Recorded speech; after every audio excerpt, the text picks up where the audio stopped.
Hey guys, it's Kevin again, and this is going to be my review for something I've wanted to review for a little while. It took me a little while to actually finish this because there were other things that were on.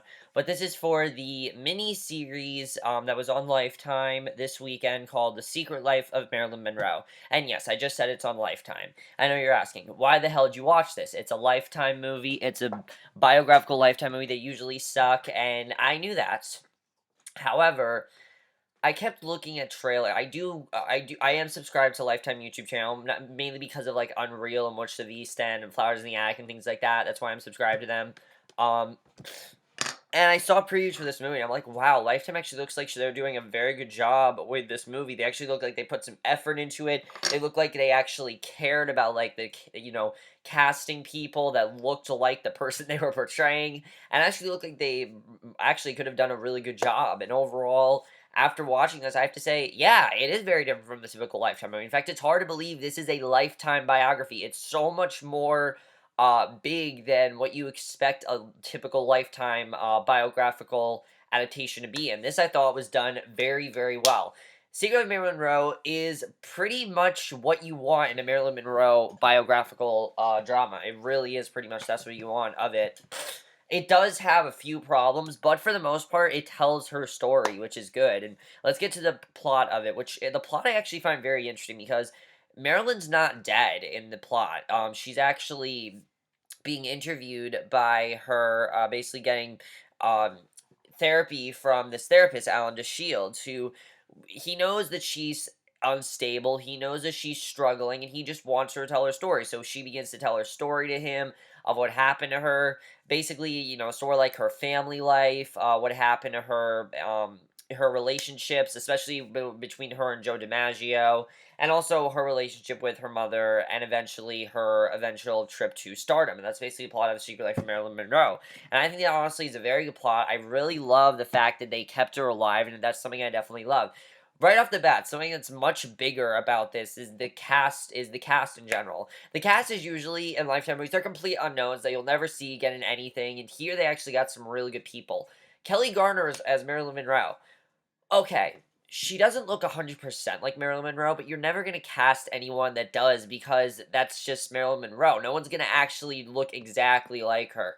But if they were to cast anyone, at least she looks somewhat like her. She looked like Marilyn Monroe, and she sure as hell felt like it. She really got into this character. It's a very hard character to pull off, and I thought Kelly Garner did a very good job, definitely. She got everything of Marilyn down, really. I mean, she had the sexy side down, but she also had the really dramatic side, the really caring side. You really saw how dramatic her life was. You really saw her transformation. I thought she did a really good job as Marilyn, and I thought she really just did a really good job, especially for a typical Lifetime movie. I mean, you look at things like the Brittany Murphy story, where that girl looked nothing like Brittany Murphy, and at least here she looks like Marilyn Monroe. Okay, she looks like if you were to do an impersonation of Marilyn Monroe, that's what she looks like, and I think she did a really good job.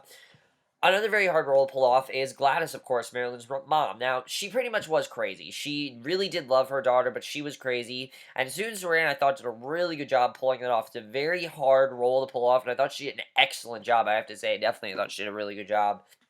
Um, Emily Watson was really good. I really want to talk about Jack Noseworthy as Alan DeShields. I really loved the relationship between Marilyn and her therapist. I know a lot of people are just saying, oh, they only did that because they wanted to explain things to us. But no, he was there because he wanted to help out Marilyn. He really did care about her. And he really gave her some really interesting questions like, why did you go with this person? Why did you end up with this person? I thought that was just really interesting insight that they had with this character. I thought he did a really good job. The relationship between the two you definitely see is there. It's probably the most important relationship of the movie. And I definitely really like that. Jeffrey D. Morgan as Joe DiMaggio, I thought was perfect as his character. Now I do know a lot of this stuff based on Smash, the TV show, but there's a lot of stuff they didn't tell. But Joe DiMaggio, I thought he just did a really great job. You saw how much he did love Marilyn, even though she drove him crazy. He still loved her. He still tried to be with her, even though she didn't really want to be with him. He still tried to stick with her through thick and thin. I really love that about his character. I thought he did a really good job with that as well. Everyone else was really good. Stephen Bogart as Arthur Miller is really good. Everyone just is also very good in the movie. I really didn't have any problems with the cast. I thought everyone was casted very well, and that's something that you don't usually say in a movie like this. But I thought he did a really good job with that.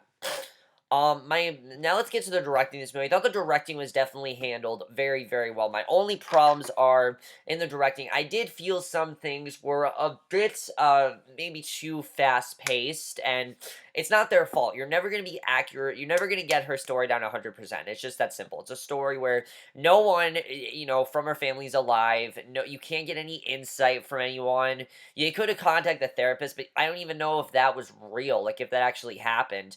The thing I love about this is that they didn't add extra layers to Marilyn. They just told her story like it is, and I think that was really great that they did that in the directing.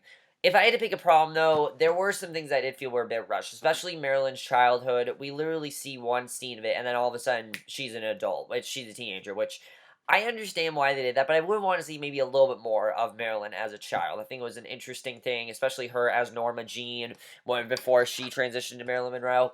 And also, I felt that transition really did not work for me. Her transition from Norma Jean to Marilyn Monroe, I didn't really see really much of a transformation there. I saw her, of course, love fame and things like that. I just didn't really see a transformation much for her character. And I wanted to see more there, and I didn't. I really didn't. The screenplay I thought was really good to this, though. I thought the screenplay was actually very engaging. Really gave you some very interesting questions about Marilyn. I thought they did a really good job of the screenplay. I have to say, definitely really enjoyed that. Some things I think they did handle very well were the storylines of Marilyn and her love life. I mean, she had a lot of shit in her life. I mean, because of her being this big star, she pretty much had to put everything else on hold. Her love life, she didn't really get a chance to actually settle down. She couldn't have children. I mean, really sad things happen to her, and you really do feel bad for that. And also her with drugs and everything, when she did eventually get into her drug addiction, I thought they handled it perfectly. I really did. I mean, you could see that she really didn't want to do these drugs, and you really saw that transformation of her character, which I thought was very well done. Hang on one second, guys. So yeah, I thought they did a really good job with that. Her transitioning into that character, I thought was very good. Um, Now let's talk about the. Also, I thought the score to this was really good, and also the time period. You definitely saw the time period of this is where Marilyn Monroe should be. You definitely saw that, and I thought they did a really good job of that. That's something that's very hard to capture. Especially the sexiness and wittiness of Marilyn Monroe. They did a very good job with that, I have to say. The editing, I thought, the only other problem I have with this was the editing. The editing, I thought, was a bit choppy, especially in the second half. I didn't think the second half was bad.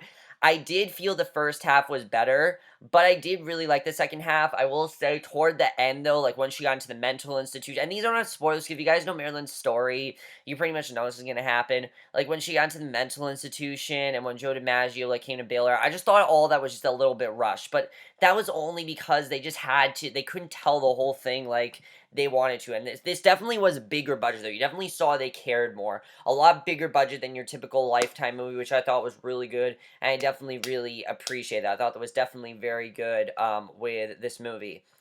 And I definitely really appreciate how high budget it was, definitely. Something else is that I like that Kelly Garner was not very well known. I mean, she's well known, but like I'm not like, oh my god, Kelly Garner is gonna play Marilyn. Like it wasn't some big celebrity. Sorry guys, I hit something. It wasn't some big celebrity that was gonna play Marilyn. I thought that was really well done that they did that. They also do a very good job of showing how tragic her story was. It's a very sad story, and something I think they did a very good job on was showing her relationship with her mother. They show that just as much as they do her relationship with all of her lovers, which this is a Lifetime movie, and most of them, they just show, like, oh, she was married to Joe DiMaggio. Like, they don't just show that. They show how much her mother had an influence on her.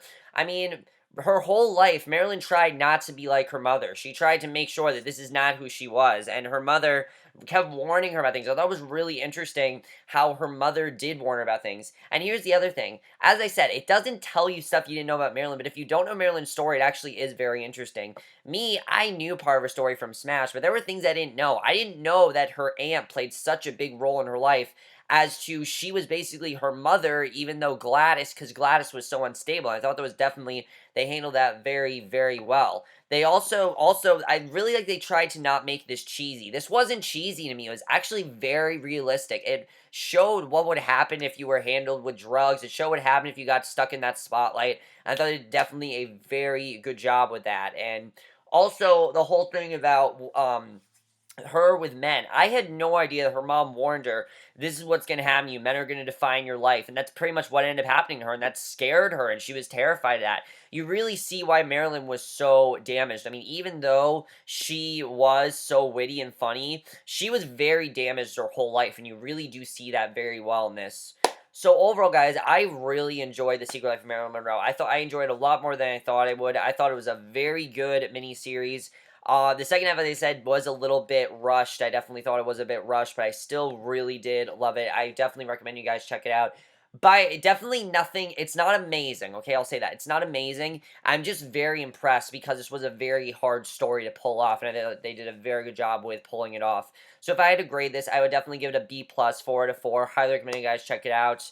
I really do recommend it. If you guys want a good story of Marilyn Monroe, again, it doesn't do anything differently, which is something that I really do appreciate. Like, they didn't try to change the character of Marilyn. They showed who she really was. They told you things that if you don't know too much about Marilyn Monroe, if you're not, like, constantly researching her and you're not, like, a huge fan of her, you will, you'll be surprised. If you are a big fan of Monroe, you're gonna love this because I think they handle that perfectly as well. It shows you this. It has some really funny parts to it. It has some really dramatic parts to it. The acting's very good. It's not cheesy. It's actually handled in a very realistic way. And also the fact that the way it ended, I thought was perfect. I couldn't have thought of a better ending, honestly. The way it ended, it really just showed that she finally was at peace. And even though, we know eventually what happened, well, you guys know what happens to Marilyn Monroe. I'm pretty sure if you guys know Marilyn Monroe, you know what happened to her. I'm not going to say what happened to her because that'd be a major spoiler, but I just thought the way they handled it, I thought was perfect in my opinion. Definitely, I thought that was really good. So, honestly, this was probably a better biopic than most of the ones I usually see on TV. They're usually very rushed, they're usually very badly handled, and this was much bigger budget. In fact, this was probably as big budget as maybe like a low budget movie, which I thought was really good. And we're thinking of something like Grace of Monaco, which was supposed to be in the movie theaters and now is on Lifetime. I caught a little bit of it. It's not good. This is what a good biopic should be. I think this is a good direction for Lifetime. I mean, because of how good this was, Lifetime needs to make stuff more like this and less like the Brittany Murphy story and that horrible Aaliyah movie, which I heard was terrible. But that's basically it. And again, it's not 100% accurate. But again, you're never going to get a biopic about Marilyn that is 100% accurate. If you want a good story, just look it up. And it does tell her story in a very subtle way. It shows you her transitions. It tells the story. It shows what the struggle that she went through. It shows the wittiness of Marilyn. It showed the fun side of her. It really fleshes her out as best as it can by going back to her with a therapist. It also shows how much she was struggling and kind of questions about herself. But I thought was really good. But that's basically my review. Hope you guys enjoyed it. Let me know what you guys saw of this biopic if you have seen. I'll see you guys in my next video, which might be for review Finding Carter. I'm not sure. By the way, guys, I am not reviewing Stitchers. I watched like the first 15 minutes. It is extremely boring, and I'm not watching it. Just so you guys know, I'm not going to watch it. But that's basically my review. Hope you guys enjoy it. I'll see you guys in my next video, which will probably be for Finding Carter or a Classic Movie review, and I will see you guys for that. Okay, bye.